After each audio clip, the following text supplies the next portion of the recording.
Welcome to week one. A quick overview of our lecturers or our PSPirates. So we have Claire, Jane, Emile who will be focusing on biochemistry and clin skills. So Emile's actually in the Zoom today. He's also our tech guru. So he's in charge of all sorts of things. Then we have immunology, pathology and micro, which will be covered by Pranay, Caroline and Sayumi. And then Ethan, Meg and I will be covering physiology, anatomy and pharmacology. So for your first week, you've really just got anatomy and physiology. So that's what we'll be covering this week. Also, if you have any questions, we're going to do, you post them in the chat and then we'll make a doc. So we won't answer them when you post them in the chat, but if you DM us with your questions, we'll put them on a doc in our master drive and it'll have all the questions answered. So that'll be a really useful revision source as well. Of course, if it's a simple yes/no question, we'll answer it now. But if it's one that requires a bit more thinking or explanation, we'll post it so everyone can get it as well. Wonderful. So let's get started. I'll be running us through cells 1 and 2. So these are your learning outcomes. So we've got describe the general features of eukaryotic cells, describe the basic features and functions of the organelles, describe the structural components of the cell membrane and their function, and describe the major components and function of the cytoskeleton. And then we've also got some examples of the cytoskeleton, which I'll run through. I'm not going to talk about cells and their organelles because I think you're going to be going over that a lot in your histology pracs and any other pracs that you have for this week. So I won't go over that because the lecture does go into quite a bit of depth of that. I don't know if you've watched the lecture yet though. All right, so let's get started. So cell theory, you've probably heard about this, but we've got our traditional cell theory, which is that all living things are composed of cells. The cell is the basic unit of life, and cells only arise from pre-existing cells. Modern cell theory, however, states that cells are the basic structural, functional, and organizational units of both single-celled and multicellular organisms. Cells divide and pass on hereditary information, and the energy flows within cells. Something important to note is that the modern cell theory doesn't replace the traditional cell theory.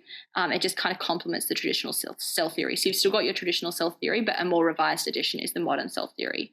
I would say cell theory is semi-high yield. So you might get a question on it in the exams, but you won't get heaps of them. A few differences between eukaryotes and prokaryotes. So we've got the DNA organization. Eukaryotes have linear and contained within a nucleus, and prokaryotes is circular and usually free-floating. Eukaryotes are also larger than prokaryotes. Eukaryotes have membrane-bound organelles and prokaryotes don't. So an example of a eukaryote is animals, but you also have plants, fungi and protists, and prokaryotes you have archaea and bacteria. And prokaryotes you only ever find as unicellular organisms, but eukaryotes can be unicellular and multicellular. Next slide. So prokaryotic cells aren't very high yield. You don't really cover them much, but I'm just doing a short overview of them. They're very simple internally. They don't have any organelles, but they do a lot of biochemically complex functions, especially in the nitrogen cycle.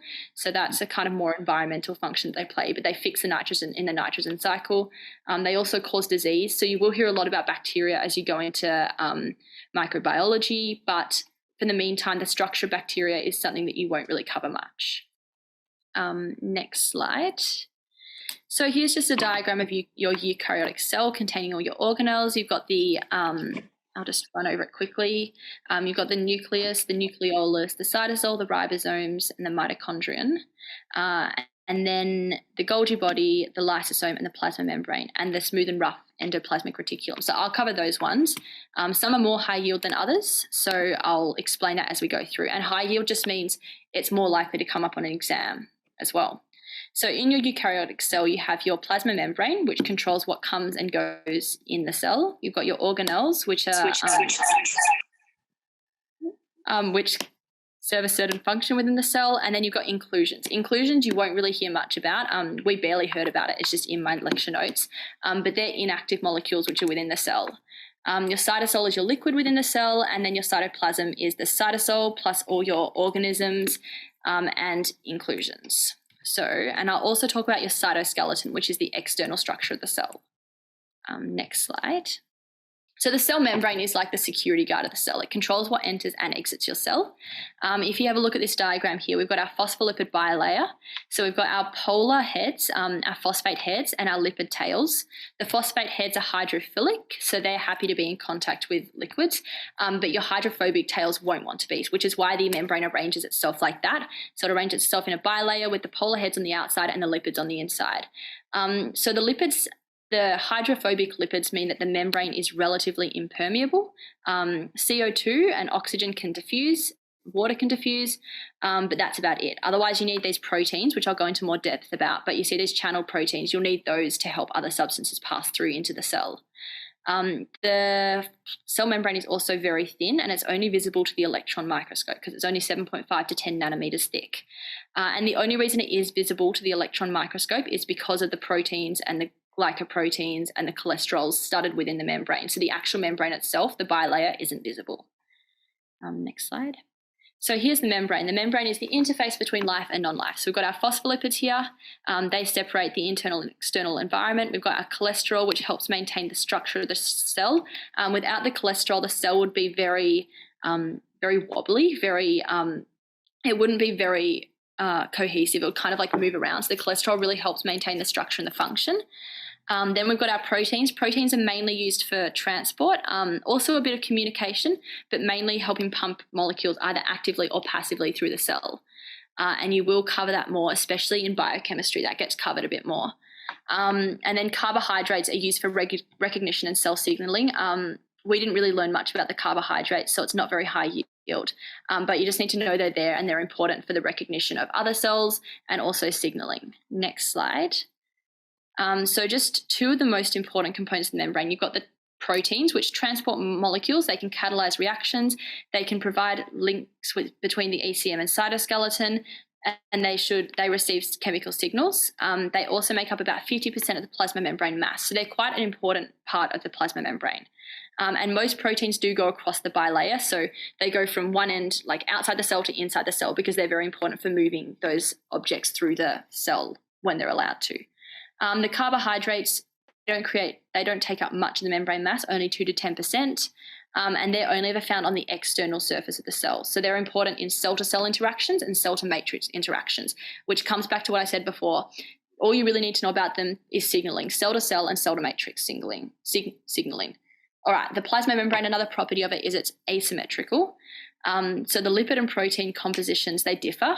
For example, carbohydrates will only attach to the outer layer and not the inner layer. You have some proteins that may be started on only the outside or the inside, and you have your arrangement. The phospholipids will always be arranged in the same way, but you've just got inclusions, which will make the membrane asymmetrical. And it is quite a fluid structure. So you can have lipids and proteins moving around throughout the bilayer, but if you go back 2 slides, sorry, Ethan. If you see here, the cholesterol does help it maintain some rigidity so it doesn't break apart. Okay, now on to the nucleus of the cell. The nucleus is very important in dividing the cell during replication and synthesizing proteins. Ethan will cover this a lot more in his slides, but it does contain the cell's genetic material stored as DNA. So if you have a look at this diagram here, we've got the nuclear envelope, which is the membrane that surrounds the nucleus. We've got the chromatin, which is DNA and protein. We've got the nucleolus, which is where ribosome synthesis occurs. We've got the lamina. You can't see the lamina in this diagram, and the lamina is a very low yield part of the nucleus, as is the matrix, but they're just a network of fibers within the nucleus, and it's just important to know that they exist. Next, we've got nuclear variants. So cells don't always have to have just one nucleus. They can have a different number. So cells without a nucleus include red blood cells. They're the most important ones, and they'll be used in a lot of clinical scenarios. I know Meg later on will be using it in her physiology scenarios. And cells that undergo incorrect division as well. And then some cells have more than one nucleus. So we've got the skeletal muscle cells, which have a lot of nuclei, and we'll definitely be covering that a lot more further down the track when we cover the muscle cells, but they have many nuclei. And some cells, their nuclei breaks apart. So even though they technically still have one nucleus, it fragments into multiple nuclei. So that's all on the nucleus, I think. Then we've got the mitochondria. I'm sure you've all heard of it described as the powerhouse of the cell. So they're responsible for transferring energy found in metabolites into energy accessible to the cell. Mitochondria will be talked about a lot more as you go through biochemistry, but they have a double membrane and they're actually derived from bacteria. So they came into eukaryotic cells via endosymbiosis. A fun fact about mitochondria is that they have their own genome. So we actually do have 2 genomes in us, and this is maternally inherited. So some people use it to trace their maternal ancestry. So this is a quick diagram just showing the intermembrane space, the matrix, the outer membrane, and the cristae. But this will be up on the slides, so you can have a look at that in your own time, and you'll go through the mitochondria in a lot more depth later on in the semester. So next we've got the ribosome. So the ribosome isn't actually technically considered an organelle because it's not membrane bound, but it's where proteins are synthesized. So Ethan will cover this a bit more later. Ribosomes are composed of ribosomal RNA and almost 80 proteins possible. They have a small and large subunit, if you can see here, and they're only ever assembled when there's mRNA, a string of mRNA. So a lot of the time they're kind of found free in the cytoplasm, or they're bound to the endoplasmic reticulum, which I'll cover next. So our first endoplasmic reticulum is the rough endoplasmic reticulum. So this is found in cells specialized for protein secretion especially. If you have a look here, it's got a very flat shape, and we call it a cisternae shape as well. And if you have a look, you can see ribosomes studded onto the endoplasmic reticulum, which is what makes it the rough endoplasmic reticulum. So there's a smooth endoplasmic reticulum, which doesn't have ribosomes, and I'll cover that next. But these ribosomes synthesize proteins. So it's consistent with the nuclear envelope. If you have a look in this diagram, you can see the nuclear envelope and there's no break into it going onto the rough endoplasmic reticulum. So that's important to note. It's one single continuous membrane. That's the rough endoplasmic reticulum. And then the smooth endoplasmic reticulum is similar to the rough endoplasmic reticulum, but it doesn't contain ribosomes. So if you see again, it still shares the same nuclear envelope membrane as the rough endoplasmic reticulum. And if you have a look, it's got a very different shape to the rough endoplasmic reticulum. Instead of the flat cisternae discs, it's got kind of a pasta tubular shape. And the smooth endoplasmic reticulum does a lot of things. So it synthesizes lipids, it detoxes hormones and drugs, and it stores calcium ions. You don't really learn too much about the smooth endoplasmic reticulum. I feel like you just need to know those basic facts about it. Next, we have the Golgi apparatus. So this is the post office of the cell. So it concentrates, modifies, sorts, and packages products, which are synthesized in the endoplasmic reticulum. Sorry, I'll just let people in quickly. The structure is flattened membranous sacs. So if you have a look here, they're separate membranous sacs. They're stacked parallel, and it's filled with enzymes which help do these functions. They help sort and package the proteins. We have 2 sides to the Golgi apparatus. So we've got the cis face and the trans face. The cis face points towards the internal parts of the cell, and the trans face exteriorly. So products flow from the cis face to the trans face, from the inside to the outside of the cell, and that's important to know. And if you see here, we've got the vesicles, so that's after the products have been packaged, they just bud off from the Golgi apparatus. Next we have the lysosome, which pretty much just digests products. They're synthesized in the rough endoplasmic reticulum. They've got a whole bunch of enzymes like the acid phosphatases, proteases, which help to digest all these products, and they're abundant in phagocytic cells, especially neutrophils. In imaging, you won't really be able to see the lysosome itself, but you'll just see a very dark thing because there's so many enzymes, they react with the stain that's used for the imaging. So lysosomes will show up very dark. And if you have a look at this diagram, we can see the vesicles budding off from the Golgi apparatus, going into the lysosome, and then being packaged out of the cell, if you see that. So next up, what do we have? Secretory vesicles. These are not talked about much at all, but you just pretty much need to know that they help cells that release products. So pretty much they're useful for secreting products. They're surrounded by a membrane, and they just take the products out of the cell and just release them later. Okay, the cytoskeleton is quite an important part. The cytoskeleton is important for the movement of organelles and the movement of the cell itself. It helps maintain cell shape, helps move cells parts, and it does help with certain specialized cell functions, including the mitotic spindle, which will be covered later, but that's during cell division. So we've got 3 major components: the microtubules, the filaments, and the intermediate filaments. All right, next slide. So this is just a bit of an overview slide. Sorry, it's a little bit of an interestingly formatted slide, but I didn't have time to format it before I couldn't edit the slide anymore.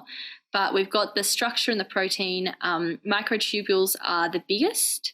We've got intermediate filaments as the next biggest, and then microfilaments as the smallest. You can have a look back at these in your own time. I'll cover them all in the slides, but this is just a useful summary table for you to use when you're revising. Next, we've got the microtubules. So microtubules are important in maintenance of cell shape, and they control the transport of substances in and out of the cell. So one example of a microtubule is cilia. So cilia can either be motile or non-motile. So they help the cell move substances or detect the movement of substances in cells. These two numbers will make more sense on the next slide when I show you, but cilia have two different structures. So a 9 plus 2, so 9 pairs plus 2 in the middle, or a 9 plus 0 for motile or non-motile cilia. Flagella also have a 9 plus 2 structure, and they move in a flicking motion to push the cell forward. Centrioles are very important for the separation of chromosomes in cell division. This will be covered later, but their arrangement is 9 microtubule triplets linked in a pinwheel arrangement. And the next slide will show you what this means. So if you have a look, here's our centrioles here to the left. So if you have a look, there's 9 triplets arranged in a pinwheel function, and that's very important for their function of dividing the cell, helping to divide the cell during mitosis and meiosis. This is a bit of a blurry image, but it was the best one that I could find that showed the structure and shape. So here we've got some flagella, and flagella are arranged in the 9 pairs with 2 in the center. Cilia are arranged in the 9 pairs with 2 in the center for motile, and 0 in the center for non-motile. So that's just something to look out for. Flagella always have 9 plus 2, and cilia don't always have 9 plus 2 as their arrangement. So microfilaments, there's 2 different types of microfilaments. We have actin and myosin. Actin is very abundant in almost all cells, and myosin is rarely found outside of muscle cells. So microfilaments are important for cleavage of mitotic cells in cytokinesis. They're important to move and shift cytoplasmic components, contraction of muscles, and in a lot of cells, actin is very concentrated at the edges because it helps with the cell movement, and you don't really see myosin except in muscle cells where it is very abundant. Next slide. So this is just a quick structure. You'll see a lot of these diagrams later on when you go to muscles, but here's what your myosin looks like and what your actin looks like, and the image on the right is a closer look into actin. So actin you'll see in almost every cell, myosin you won't.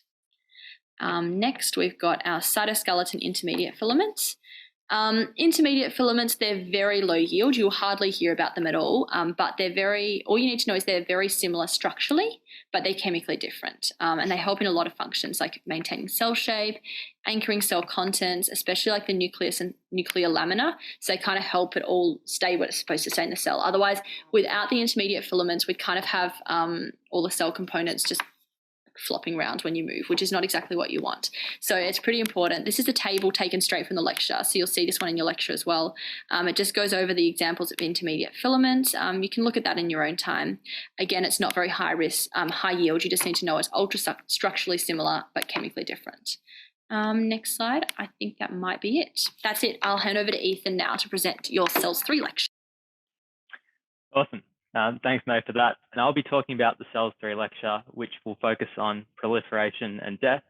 So we've talked previously in that lecture about how all cells come from other cells. So today I'll be pretty much explaining how you can make new cells from old cells and how cells actually die. There's a couple of ways to do that. And yeah, I feel like most of the stuff in this content, in this lecture, sorry, is pretty high yield. You'll see, you'll have a couple of workshops explaining some of the key themes that I'll go through today. And I'll try and point out which bits are really important and which bits aren't so important at all. So when we talk about cell proliferation, which is pretty much how you make more cells from a few cells, there's a few key things we need to keep in mind. First of all, new cells are created by the division of existing cells. We need new cells to grow, to get bigger, and to also replace any dead or damaged cells. And new cells can be produced by 2 methods. We have mitosis and meiosis. Now, you may have heard of these in your Year 10 science class, and we'll have a bit of a refresher today. So the life of a cell can be described in something called the cell cycle. And this will just explain pretty much how a cell prepares itself to create more cells.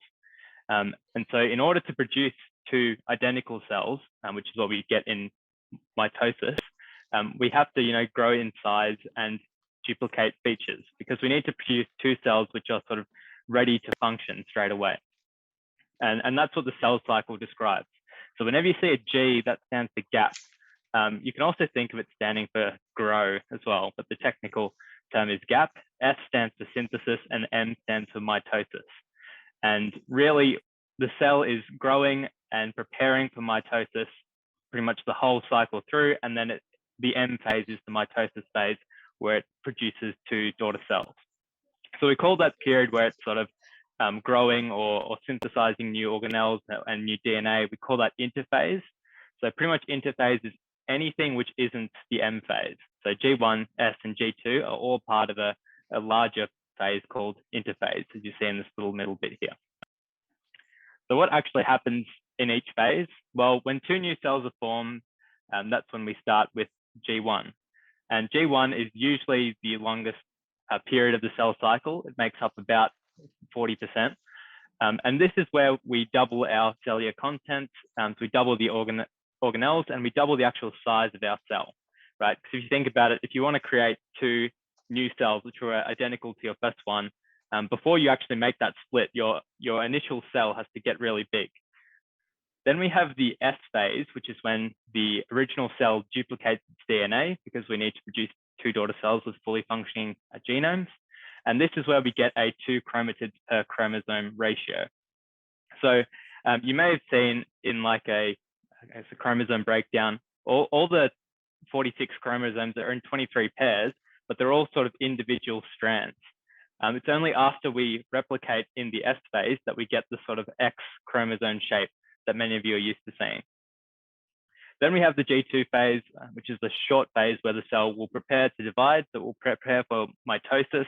It'll grow a little bit further, and there'll be some checks for DNA replication errors here. Some non-dividing cells, like nerve cells, will never leave the G1 phase. So if we don't need a whole lot of turnover, if there's no sort of need to quickly grow back after damage, and nerves are a good example of this, then we can have cells in the G0 state, where pretty much they don't go through this cell cycle. They're just sort of permanent cells that stay in this G1/G0 phase permanently. So it's not super important, but just note that some cells don't go through this cycle, but the vast bulk of cells will.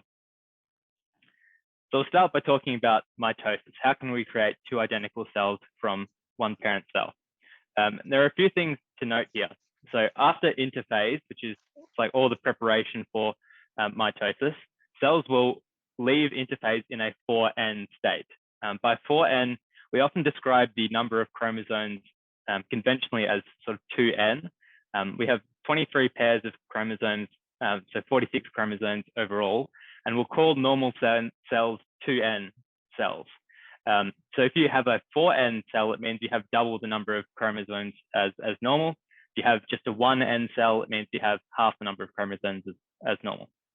So obviously we have a cell in interphase. It's birthed in a 2n state, but then because of the S phase, it goes into a 4n state. And so that's how it can create two daughter cells, both in the 2n states. Okay, so we have a cell entering mitosis in the 4n state. Each strand of DNA is called a chromatid.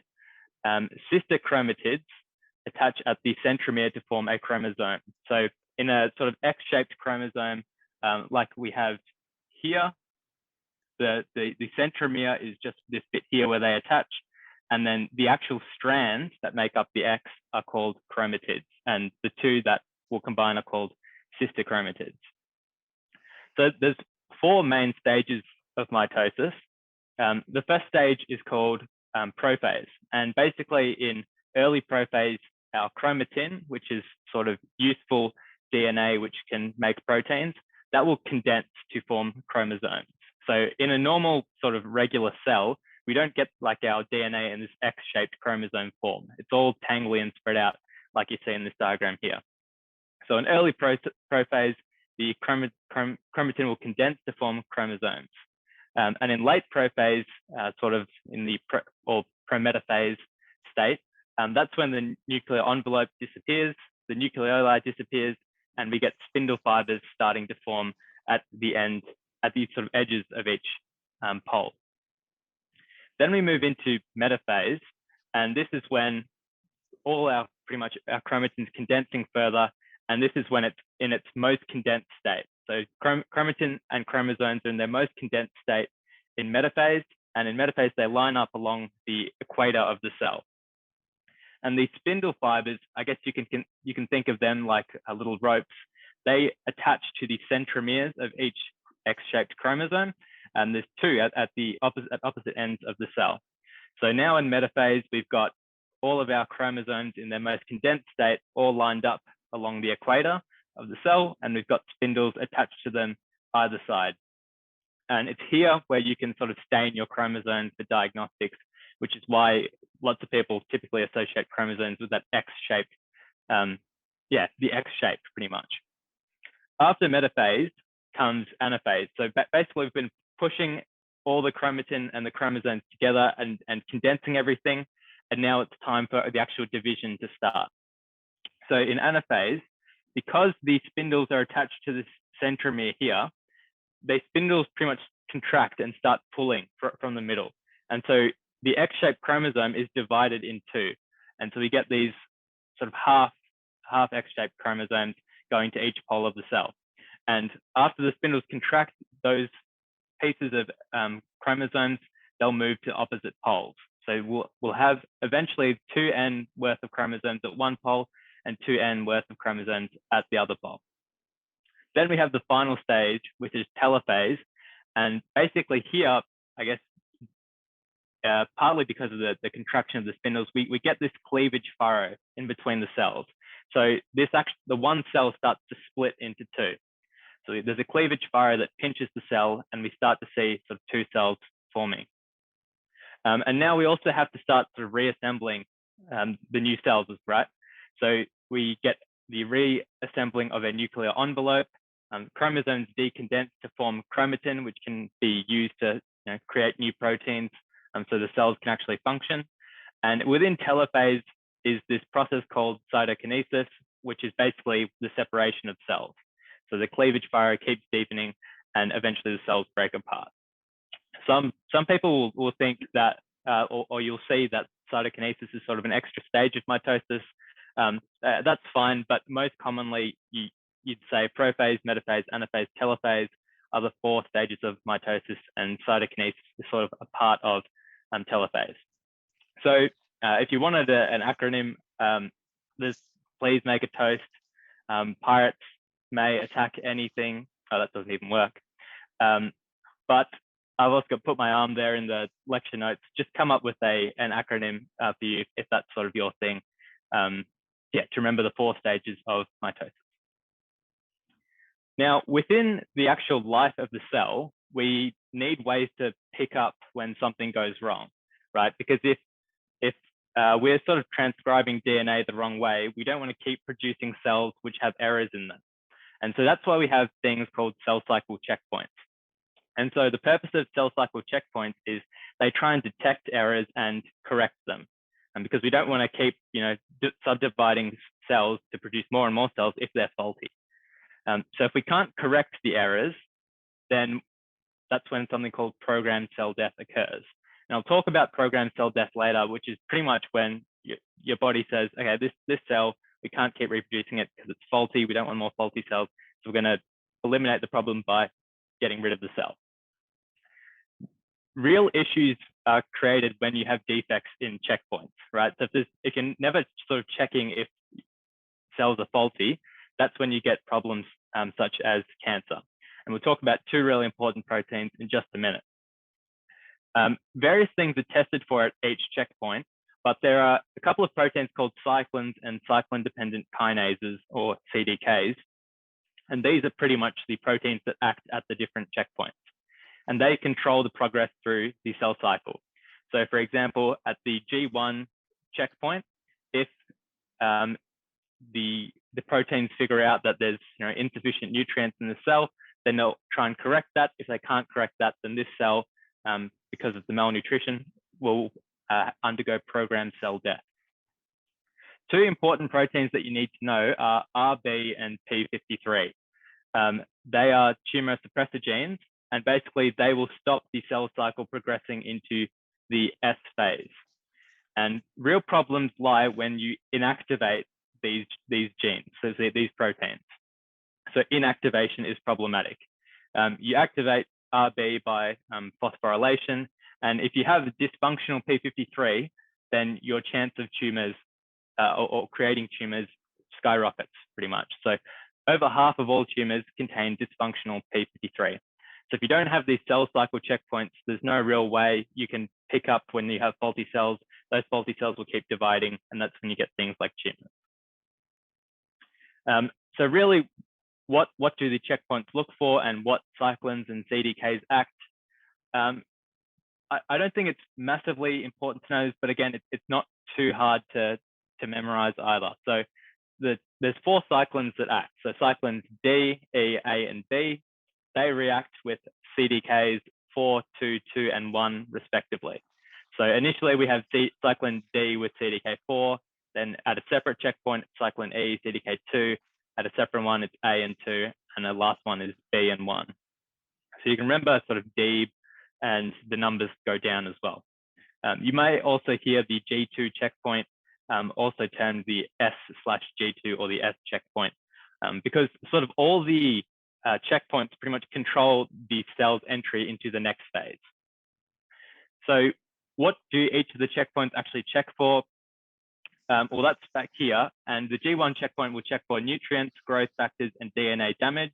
So that's DNA damage probably through mitosis.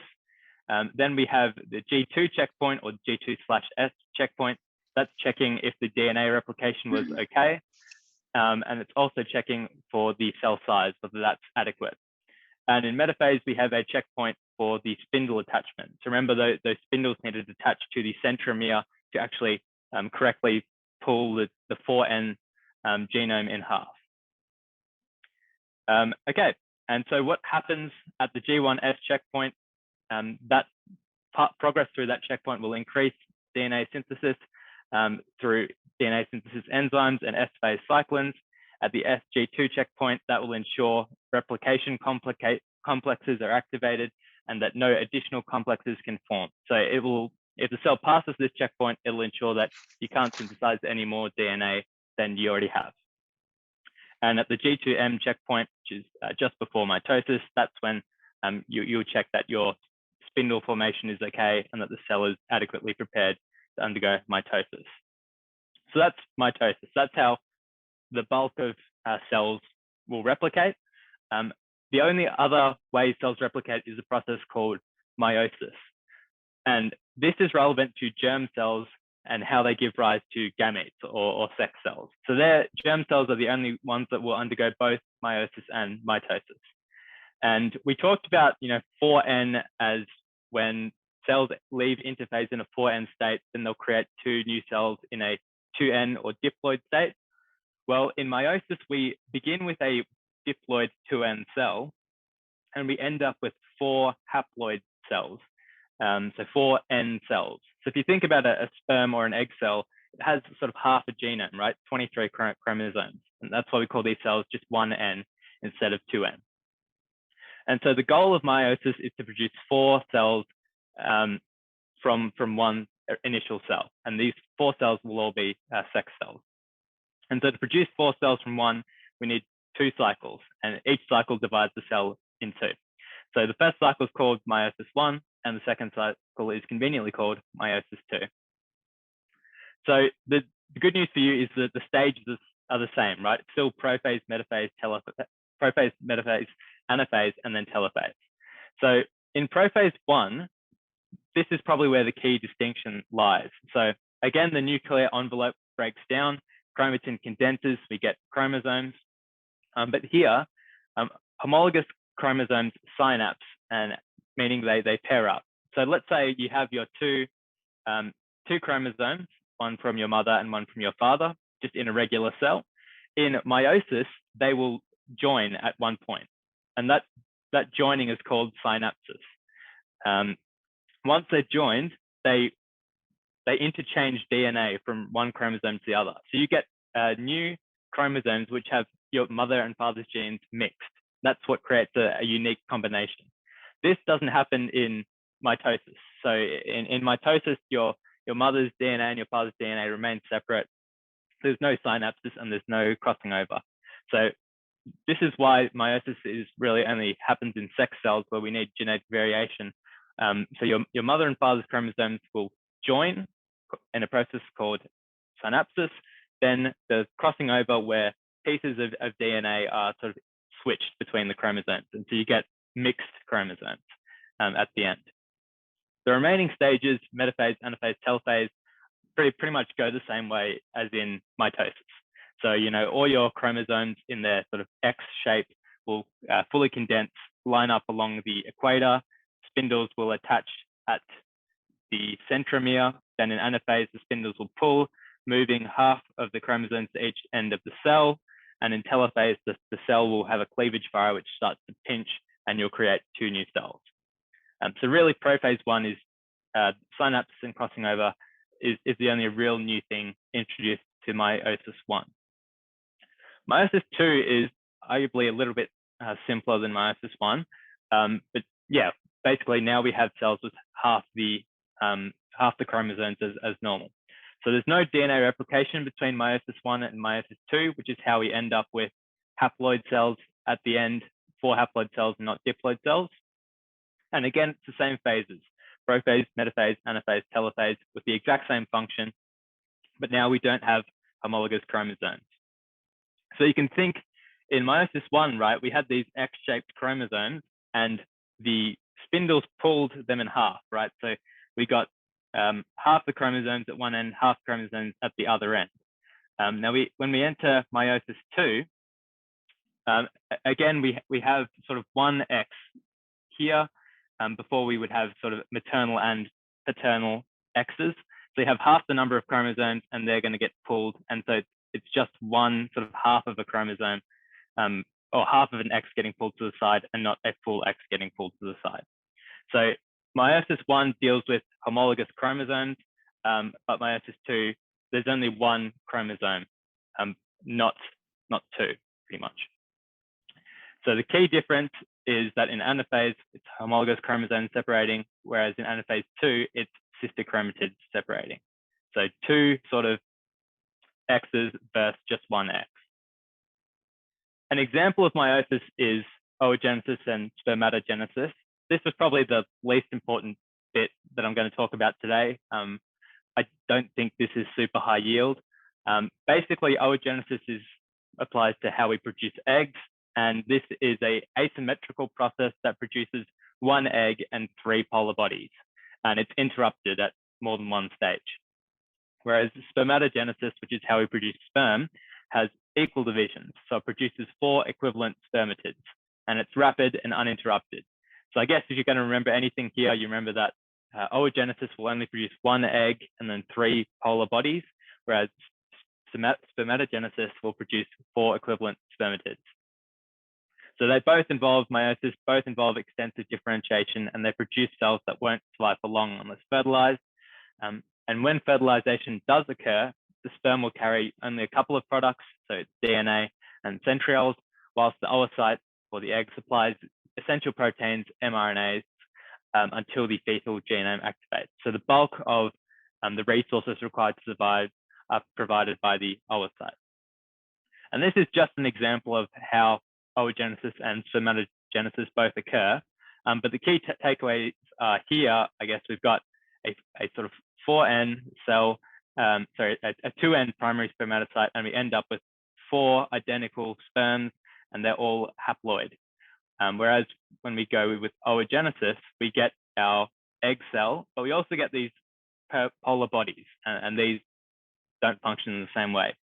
This polar body will split into 2 more, and so we get our 1 egg cell and 3 polar bodies. Whereas in spermatogenesis, we get our 4 identical sperms.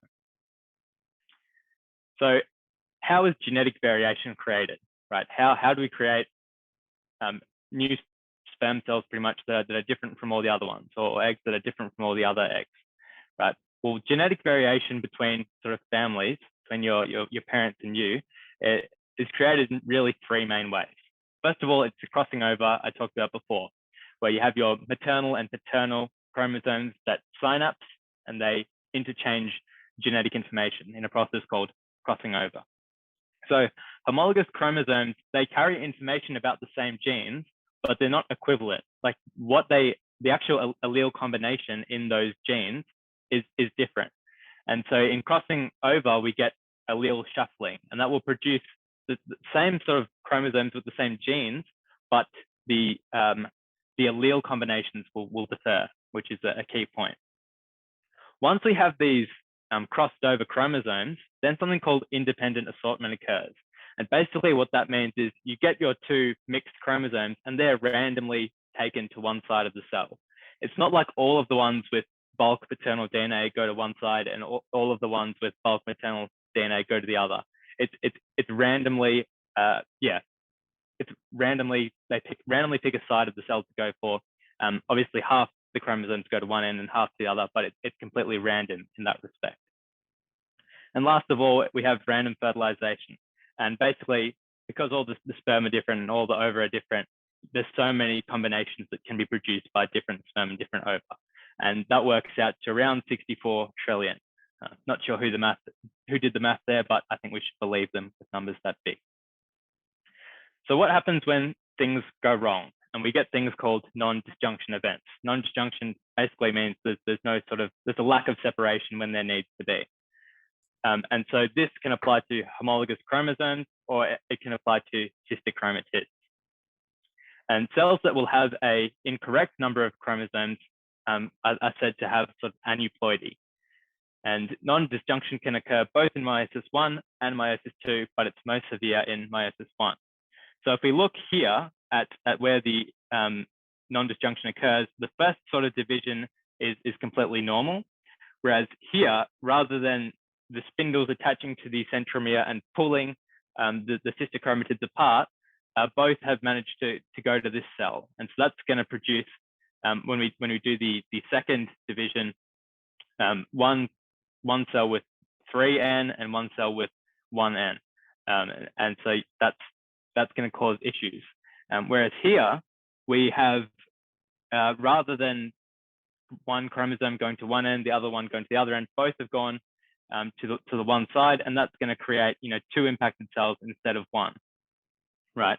And so we get, dodgy DNA in pretty much all of the cells. So the earlier the non-disjunction event, the more problematic, essentially, is the takeaway. And so here are a few examples of non-disjunction events and ones that you probably need to know. I think these often come up in the exams.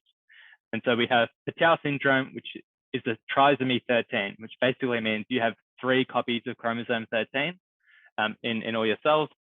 Edwards syndrome is a trisomy of chromosome 18. Down syndrome is a trisomy of chromosome 21. And so those are all autosomal, meaning non-sex. And then we have Turner's and Klinefelter syndrome. So in Turner syndrome, you have a single X chromosome as opposed to the normal XY. And in Klinefelter syndrome, you have XXY sex chromosomes as opposed to XY. The other non-disjunction event is called polyploidy, and that's when you have more than 2 complete chromosome sets in each cell. Probably not as high yield as all the other stuff, but it's good to know that sometimes it's not just sort of chromosome 1 where there's 3 copies, it's every single chromosome has 3 copies. That's called polyploidy. And so I guess last of all, we'll talk about cell death. So I mentioned before, if we have sort of faulty cells for some reason, we want them to die and not keep copying and replicating themselves. So cell death is the normal process to maintain an appropriate level of cells, to sculpt tissues, and to ensure sort of all our cells are healthy, right? Because if cells never died, we'd continually get bigger, and then there'd be many, many issues with that. And so programmed cell death is called apoptosis. And so that refers to the controlled elimination of cells when they are damaged, when they are deregulated, so when there's too many. And that's triggered either externally by the removal of an essential factor or internally by the activation of a single signal. The extracellular or external essential factors can include toxins, infection, hormones, growth factors, heat, and radiation. So when a cell's infected, it will produce different sort of proteins on its surface. These can be detected in the external environment, and then your body will target that cell and try and kill it. Intracellular signals include DNA damage and changes in the intracellular calcium concentration. The other type of cell death is called necrosis, and that's caused by external factors. So for example, if someone just stabs you, your cells are going to die, right? Especially like if your blood supply is blocked, then your cells can't get their nutrients, they're going to die. And that's clearly distinct from, our controlled and regulated cell death. So we have controlled cell death, which is apoptosis, and necrosis, which is caused by external factors like injury, and that's uncontrolled. And so that tissue often has to be removed surgically due to a lack of chemical signals. So if you get stabbed, then it impacts basically your body's ability to reach those cells, and things like phagocytosis, which is where you sort of eat the dead cells, that can't occur. So we'll talk about apoptosis to start with, our programmed controlled cell death. So how can we actually do this in a way that doesn't cause harm or unnecessary harm? And so the first step is your body will identify that this cell needs to die, and through a variety of processes, the cell that needs to die will shrink through the breakdown of its cytoskeleton. So normally cells are sort of held in place, their shape is held by this cytoskeleton, but things called caspases will break that, and the cell will start to shrink. The cytoplasm will condense and everything will become tightly packed. Your chromosome will sort of push out against the nuclear envelope in a process called pycnosis. I always think it sounds like you're picking your nose. Then the nuclear envelope will break due to that pressure of the chromatin condensation, and your DNA will become fragmented in a process called karyopsis.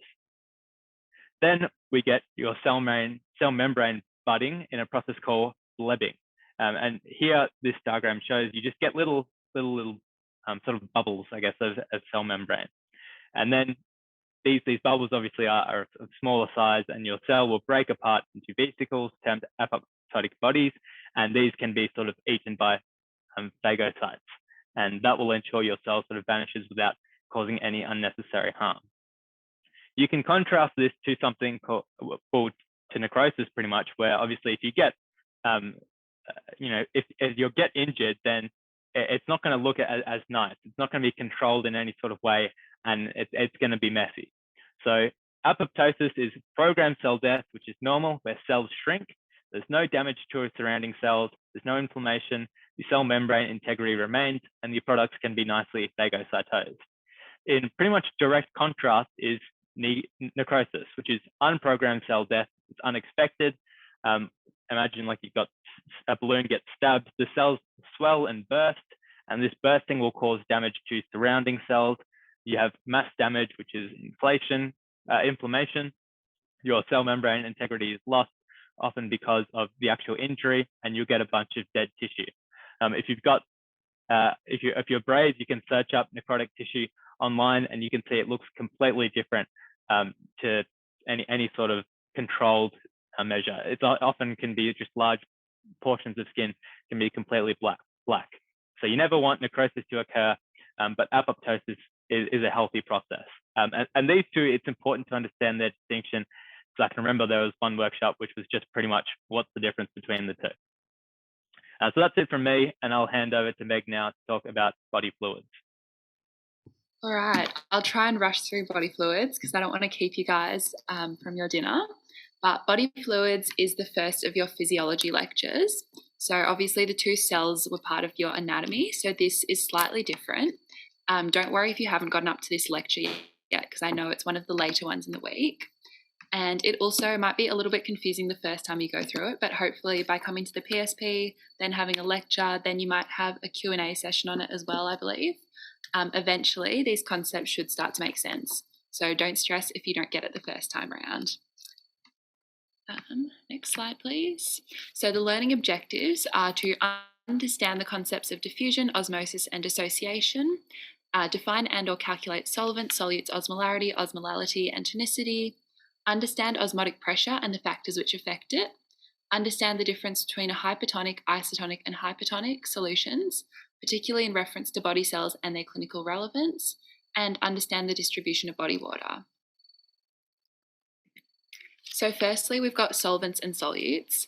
If you did biology in school, this should be revision for you, but if not, they're pretty simple concepts to grasp. So solutes are dissolved substances in the body, and the solvent is the liquid in which the substances are dissolved. And in all of these next examples, we're always talking about water as the solvent. Next slide, please. So diffusion versus osmosis. Again, these concepts will be familiar from biology, but if not, don't stress. So diffusion, firstly, is the net movement of solute from an area of high concentration to an area of low concentration. And this can only occur when the membrane is permeable to the solute.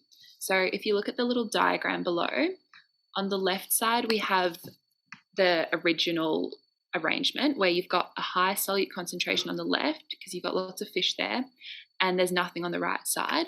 And then you can see in the second diagram, they've distributed evenly. So the solute has moved to an area where it was in lower concentration, and now it's equal on both sides. And you can see the dashed line that represents the membrane that's permeable to the fish.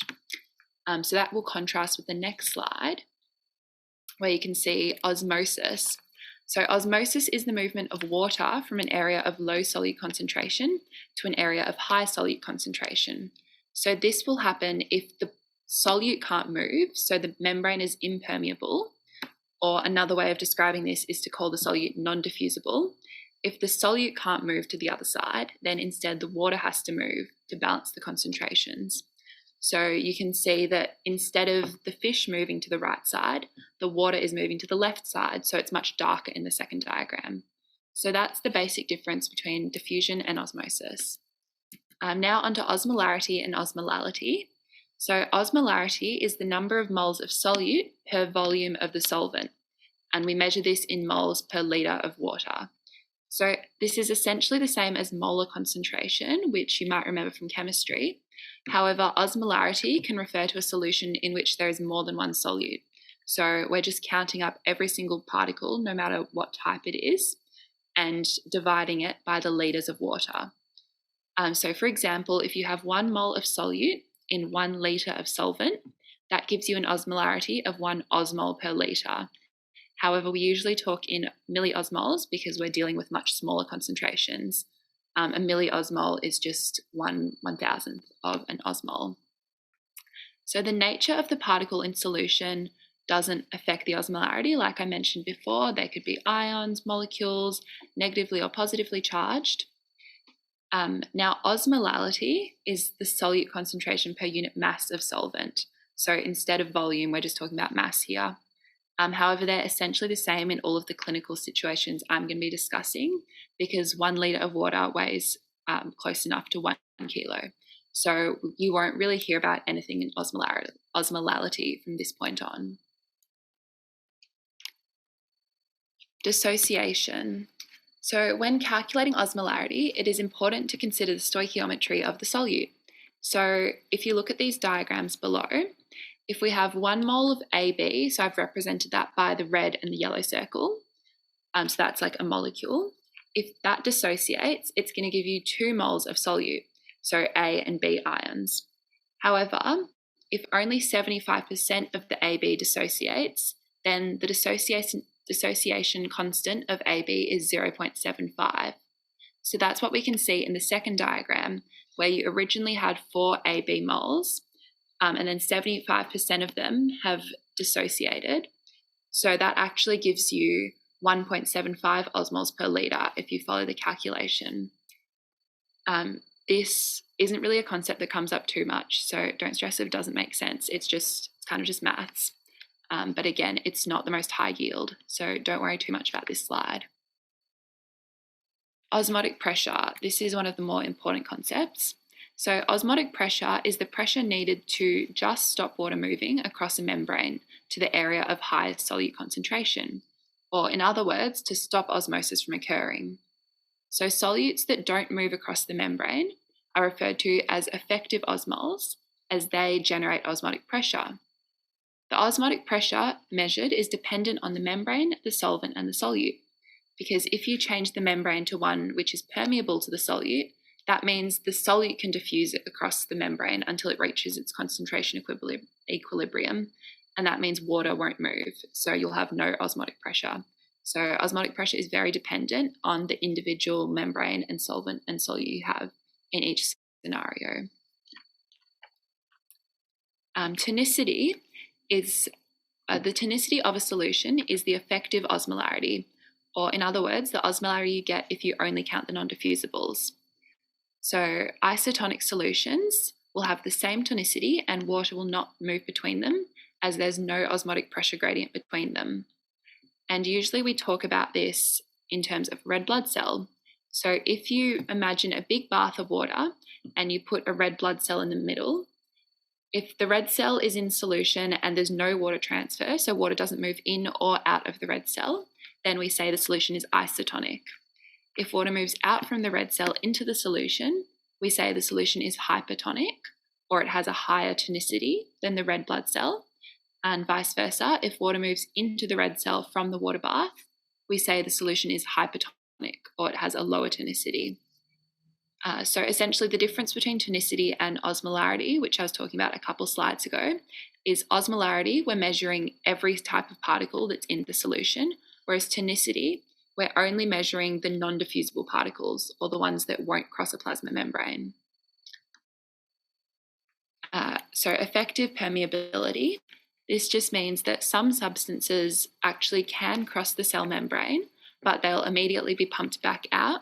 So we call them effectively impermeable, because even though they can cross, it has the same effect as if they couldn't cross. So one key example is sodium. So sodium ions can enter cells across the membrane. However, there's a sodium-potassium pump, which you'll cover more later, but it will pump the sodium straight back out as soon as it crosses. So basically, we don't count it as a diffusible because it won't stay there. Potassium can also leave the cell, but will be pumped right back in by the sodium-potassium pump. So for common fluids, this is one of the most important slides because this is where you actually get the exam questions. So make sure you know what's going on with these 4 fluids. So firstly, we've got pure water, which, like it says in the name, is just water. It has an osmolarity of 0 milliosmoles per litre because there are no particles found in pure water. Then we have normal saline. So normal saline is 0.9 grams of sodium chloride per 100 mils of water, and this is a common solution that's used in clinical practice. Sodium chloride almost completely dissociates in water, giving 1 mole of sodium and 1 mole of chloride ions per mole of sodium chloride. So this gives you an osmolarity of 308 milliosmoles per litre. And sodium chloride is effectively impermeable across cell membranes because if you think back to the previous slide where I said that sodium ions, as soon as they enter the cell, they'll get pumped straight back out again. So this means that chloride also isn't going to enter the cell because if the sodium can't go in, the chloride won't because you want to maintain electroneutrality. 5% dextrose. So that's another common IV solution, and that's 5 grams of dextrose per 100 mils of water. And this gives an osmolarity of 278 milliosmoles per litre. So dextrose will not initially diffuse across cell membranes because the dextrose molecules are too big to cross the plasma membrane. However, after a few hours, the dextrose is going to be broken down and all that will remain is carbon dioxide and water. So then obviously this can enter the cell, but we'll discuss that a little bit later. Finally, we have 1.8% urea. So this isn't actually used clinically, but hypothetically, that should say 1.8 grams of urea per 100 mils of water, which gives you an osmolarity of exactly 300 milliosmoles per litre. And urea can cross the cell membrane very easily because it's a very small molecule. These solutions are all nearly isoosmolar, or they have the same osmolarity as a red blood cell, because red blood cells have an osmolarity of 300 milliosmoles per litre. And you'll see why this is important in the next few slides. Distribution of body water. So if you look at the diagram on the right-hand side, this is a pretty important one to understand. So out of your total body mass, 60% of that is made of water. So that's the total body water box. Then out of that total body water, 1/3 of that is found outside of your cells, and 2/3 of that is found inside your cells. Then out of the 1/3 that's outside your cells, about 3/4 of that is interstitial fluid, which is just a fancy name for water that's found between the cells. 1/4 of that is the fluid in your blood vessels or the serum, and a small amount is transcellular fluid, which is the cerebral spinal fluid that's found around the brain, digestive fluids in the gut, etc. So the main things to take away from that is that 60% of your body mass is water, and then you've got more of it inside the cells and less of it outside of the cells. On the left, we've got a table of the ionic composition of extracellular fluid and intracellular fluid. This table isn't super important. It's just to illustrate how you've got different concentrations of the ions, but I don't think you'll be asked any questions. Like, you certainly don't need to memorize those different figures. And then just a note on blood. So blood as a term overall refers to the fluid and the cells in your blood vessels. Plasma is the fluid without the cells. So that's if you imagine taking out all of your red blood cells and your white blood cells, you're just left with plasma. And then if you take the clotting factor proteins out of the plasma, you're just left with serum. All right, so we're on to our final few slides. And again, these ones are the ones where you'll find the questions. So for an example, an exam question might be, what would happen if you put a red blood cell in water? So if you're going to take anything away from this part of the lecture, I would focus on these ones. So the first scenario is putting a red blood cell in water. So as you can see from my artistic diagrams, the red smiley face represents the red blood cell, and the box around it is a pure water bath for this one.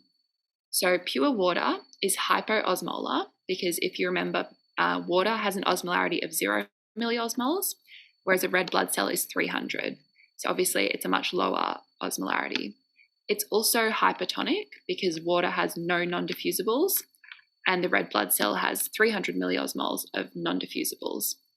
So because there's a much higher concentration of non-diffusibles inside the red blood cell, water is going to rush into the cell because water wants to travel to the area of higher solute concentration. And because all of this water is rushing into the red blood cell, it's going to cause the blood cell to burst because the blood cell can only take so much water before there's no room left. So that's called lysing or hemolysis. The next one. So next we have a normal saline infusion. So this time we're putting the red blood cell in a bath of normal saline. Normal saline is both isoosmolar and isotonic because sodium chloride is a non-diffusible. So those NaCl particles can't cross the plasma membrane, which means that the osmolarity of sodium chloride or normal saline is 308 milliosmoles per litre, and the tonicity is also 308. So because they're kept out of the cells, the green stars, which are representing the sodium chloride in solution, don't move into the red cell. So that means the concentrations don't change and water doesn't move anywhere. So this means if you had a patient and you want to give them more fluids and you infuse saline into their veins, then it's going to expand the extracellular fluid and the intravascular space. However, it isn't going to enter the cells. So that's an important point to remember. It's only the ECF that's expanded, not the ICF. Next slide. So 5% dextrose infusion. So initially, if you infuse dextrose, it's isoosmolar and initially isotonic. Because initially the dextrose is too big to cross the plasma membrane, so we count it as a non-diffusible. However, after an hour or so, the dextrose will be metabolized to carbon dioxide and water. So the effect is that of adding pure water because all the dextrose is gone, it's just H2O. However, it won't result in hemolysis because by this point, it's distributed evenly across the body. So it's not a large volume of water all trying to rush into the cells. So after the dextrose is gone, the solution becomes hypertonic because suddenly you've lost all the non-diffusibles. So that's the difference between dextrose and sodium chloride. The water will equilibrate across all compartments of the body except a few that are impermeable to water. So that's parts of the kidney, the bladder, and the brain. This means that an infusion of dextrose will expand the total body water, as opposed to saline, which will only expand the extracellular fluid. And that's because dextrose can, once dextrose is metabolized into water, it can enter the cells. So an infusion of dextrose expands all of your body fluids, whereas saline only expands the extracellular parts. Finally, we have a urea infusion. So this has a similar effect to infusing pure water, but we're using urea to demonstrate the difference between osmolarity and tonicity. Because urea is isoosmolar to a red blood cell, it's also 300 milliosmoles per litre. However, because urea can cross the plasma membrane, it's not a non-diffusible. In fact, there are 0 milliosmoles of non-diffusibles. So that's why it's hypertonic to the red blood cell. So when you put it in a bath of urea, urea is going to enter the red blood cell, and then water is also going to have to enter because suddenly there's a much higher concentration of urea inside the cell. So then water is going to move to that area of higher solute concentration, and again, that's going to burst the cell.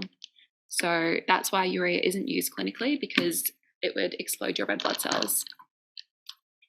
So to conclude, the most important concept to grasp from this lecture is the difference between osmolarity and tonicity.